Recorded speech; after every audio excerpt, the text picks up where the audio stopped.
As the world comes to grips with life under this deadly new virus, authorities have urged us to change our habits and adopt a new way of life. This you already know, but what might surprise you is that your new lifestyle is an Islamic one.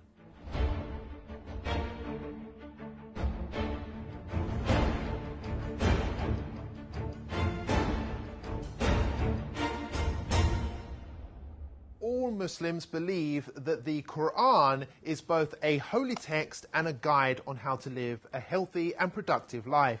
Nearly all of Muslims' daily activities, whether that be praying, fasting, or the clothes they wear, have been recommended in the Quran or by the Holy Prophet Muhammad.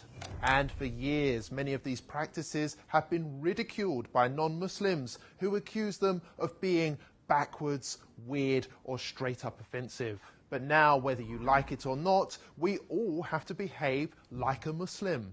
For starters, pubs, clubs and casinos have all been closed. In some cases, medical experts urged for a complete halt on alcohol consumption because it makes the virus worse, prompting some countries to ban its sale outright. People are prioritizing hygiene and washing more regularly throughout the day, just as Muslims wash before their 5 daily prayers. It's even become socially acceptable not to shake hands, a typical Muslim practice between men and women, which was often branded insulting in Western culture. Elsewhere, people are now beginning to cover their hands, hair and face in order to protect oneself in public, including those who at one time or another used to insult Muslim women for choosing to do the same thing. You can use a scarf. A scarf is, a lot of people have scarves, and you can use a scarf. Scarf would be very good.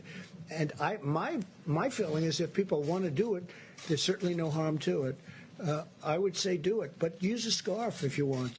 Even Islamophobic governments, which blanket banned the Muslim burqa, can now be seen adopting masks, which makes them look more Muslim than ever before. European countries like Austria have gone as far as to make face covering compulsory by law.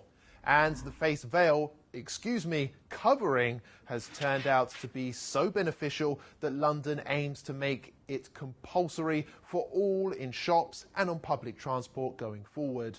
And there's more. On the economic front, interest rates have been slashed to near 0% in some cases, which is exactly what Islam teaches. Muslim families also self-isolated naturally for prayers and fasting during Ramadan for an entire month, while non-Muslims massed on British beaches.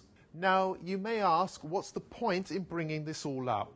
Well, the fact is, Muslims have been subjected to years of hate just because they love their faith. It's worth highlighting that it took a global pandemic to prove that Muslims have been right all along, and perhaps it's Western values which need reforming rather than Islamic ones. Remember that the next time you have something nasty to say about Islam.